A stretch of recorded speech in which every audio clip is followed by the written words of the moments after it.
Amis du jour, bonjour, et comment allez-vous? Eh bien écoutez, je voulais vous parler de la bête.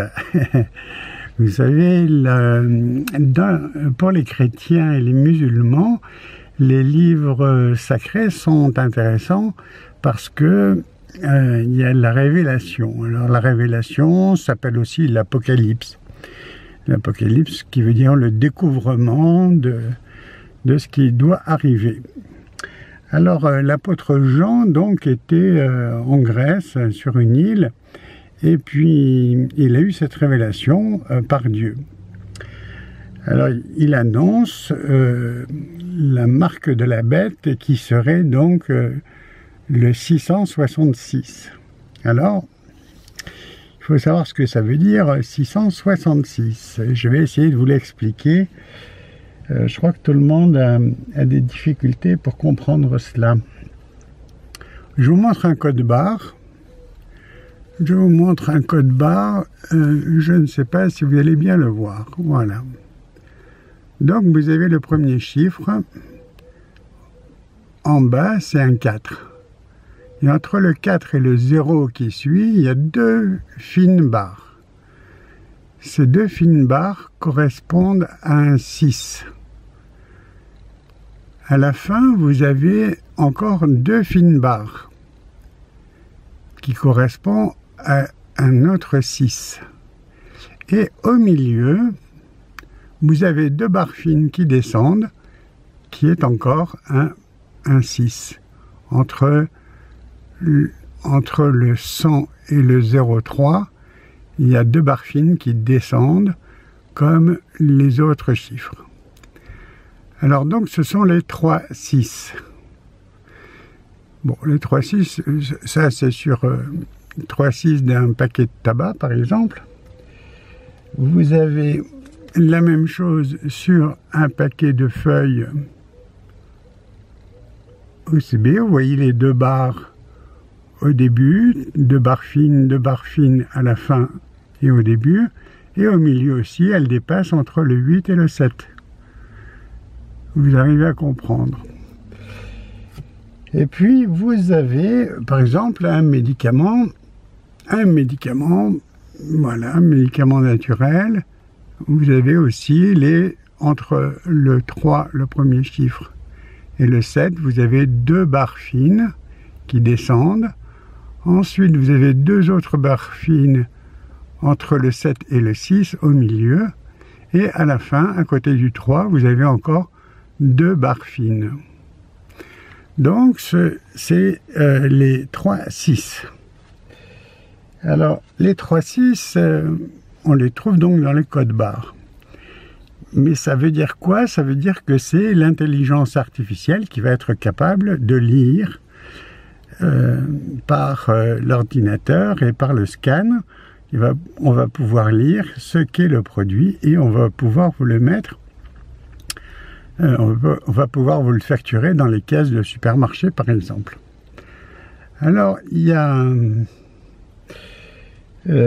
les nouveaux codes barres qui ne s'appellent plus des codes barres, mais des QR codes. Enfin, ça prend des noms complètement différents. Et nous avons donc des QR codes qui fonctionnent toujours avec le même principe de l'intelligence artificielle.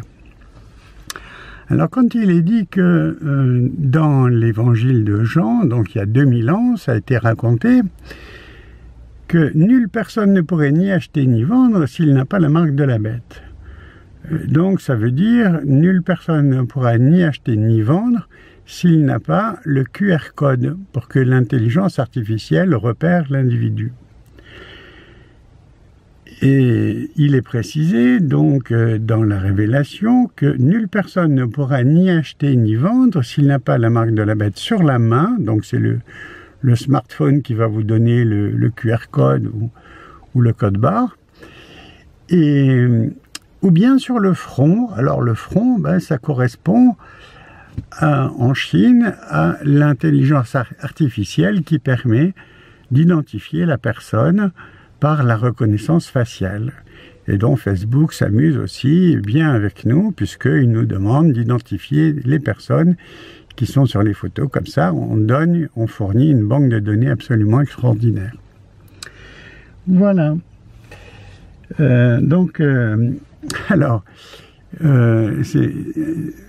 Alors Macron, il a été élu au deuxième tour avec 66,6. Et quand ils ont vu ça, ils ont modifié, ils ont dit, ah non, 66,59. Hein? Histoire de ne pas dire 60. Parce que c'était trop voyant. Mais un peu plus tard, lors d'une interview, il dit on est en guerre, et en fait, on est en guerre contre l'humanité, parce qu'on veut asservir l'humanité à un QR code, à l'intelligence artificielle, comme en Chine. Et c'est pour ça qu'Estrosi fait partie de mes grands copains aussi, puisqu'il cherche absolument à faire le programme de reconnaissance faciale. Et Geneviève Leguet s'en rappelle parce que c'est le jour où elle s'est fait tabasser par un policier qui n'a pas vu que c'était une femme de 77 ans. Alors il lui a juste fait une petite fracture du crâne, quelques petites fractures des côtes, et puis tant qu'à faire, allez, fracture du coccyx. Hein.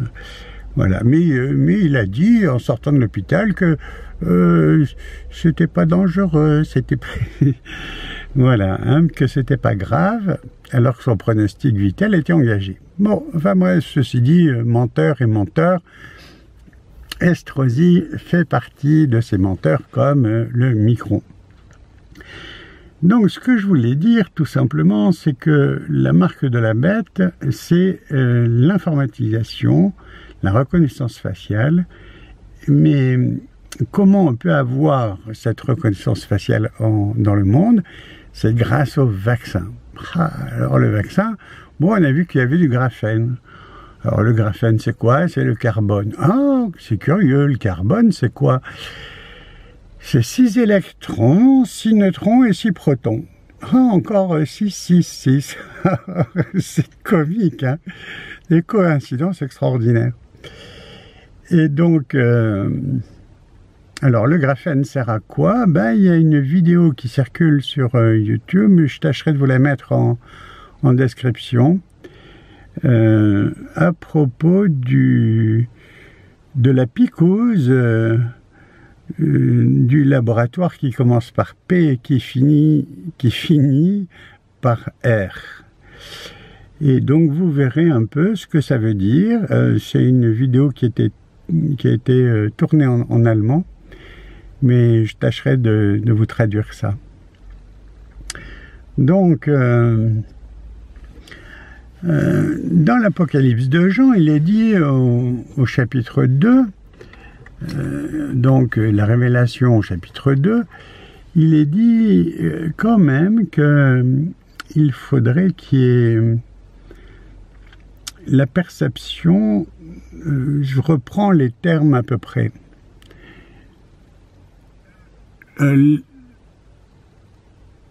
c'est parce que tu es ni chaud ni froid, donc c'est parce que tu es tiède, que je te vomirai par ma bouche, dit l'Amen. Donc l'Amen, c'est celui qui est. Donc ça veut dire qu'on ne peut pas rester indifférent, il faut être engagé. Et être engagé vraiment. Alors il y a quelqu'un qui dit cette protéine spike qui se retrouve dans les fameuses picoses, eh bien cette protéine spike pourrait déclencher des tempêtes cytokiniques qui pourraient être mortelles dès qu'un nouveau coronavirus sera en contact avec la personne qui aurait eu cette picose. Donc c'est pas un très bon pronostic pour ceux qui l'ont eu, et c'est pas moi qui le dis, mais c'est juste deux personnes assez importantes dans le sujet. L'un travaillait pour le laboratoire qui commence par P et qui finit par R, et donc ça a été les premières picoses arrivé sur le marché en France et un peu partout dans le monde.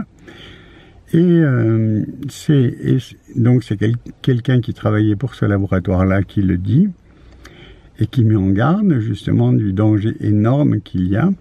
Et puis il y a la généticienne qui était directrice de recherche au CNRS, Alexandra Orion-Caude. Donc, bien du plaisir hein, pour ceux qui ont subi quelque chose de pas très génial. Alors, il y a quand même un traitement possible. Je vous le montre. C'est le glutathion avec la vitamine C. Ça vous permet justement, surtout pour les personnes âgées où on manque de glutathion, et surtout si on n'a pas les moyens de s'acheter de la nourriture de qualité, ce qui veut dire beaucoup de fruits et légumes bio. Voilà, chers amis, j'ai essayé de vous apporter un petit éclairage. Donc, la marque de la bête, c'est pas bénéfique, hein, c'est pas un ange bénéfique, c'est un ange passe, hein, mais c'est c'est maléfique. Voilà. Alors, réécoutez tout ce que racontait Laurent Alexandre, vous allez voir quel avenir magnifique ils nous proposent. Ces gens-là, ils nous proposent des avenirs absolument radieux, en disant que les informaticiens seraient les dieux de demain, même d'aujourd'hui, puisque ça a déjà commencé. Voilà, chers amis, réfléchissez bien avant de choisir la picouse, mais enfin, sachez quand même que vous pouvez mettre un cataplasme d'argile à l'endroit où vous l'avez eu, immédiatement après. L'argile verte, il paraît qu'elle est meilleure que la blanche, mais bon, vous pouvez mettre l'une ou l'autre, hein, c'est pas spécialement génial. Enfin, je n'ai pas plus d'avis que cela. Donc, et puis, le fait de prendre du chlorure de magnésium, là, en ce moment, c'est la rentrée des classes, c'est bien pour équilibrer en magnésium, parce que notre alimentation est très, très pauvre. Et le chlorure de magnésium, vous pouvez le trouver dans le sel de Nigari, dans les magasins bio. C'est le résidu. Quand on a enlevé le sel de mer, c'est ce qui reste. Et donc, il y a beaucoup de magnésium. Et donc, il y a d'autres oligo-éléments qui sont très utiles à prendre. Et en cas de fatigue, on peut se faire des cures de Quinton. Ce sont des ampoules ou bien en litres. C'est plus intéressant d'acheter en litres et d'en boire un petit peu tous les jours pour toute la famille en cette saison et puis au printemps aussi. Voilà, chers amis, j'espère vous avoir donné quelques petits éléments intéressants. N'oubliez pas de prendre la vitamine C tous les jours sous forme de jus de citron pressé, orange, kiwi, ce que vous voulez comme agrumes. Dans le persil, il y en a, dans les tomates, il y en a, dans les oignons, il y en a aussi beaucoup. Et l'oignon est particulièrement intéressant de prendre le matin cru, avec ce que vous voulez, parce que c'est un puissant régulateur hormonal également, et donc la glande pinéale qui nous permet de se relier à tout ce qui est spirituel, eh bien ça permet de tout rééquilibrer, toutes les hormones. Voilà, chers amis, je vous souhaite une très bonne journée. J'espère que ça vous a intéressé. Mettez un petit pouce si vous êtes content. Puis pensez à vous abonner à l'occasion si ça vous dit. Allez, à bientôt.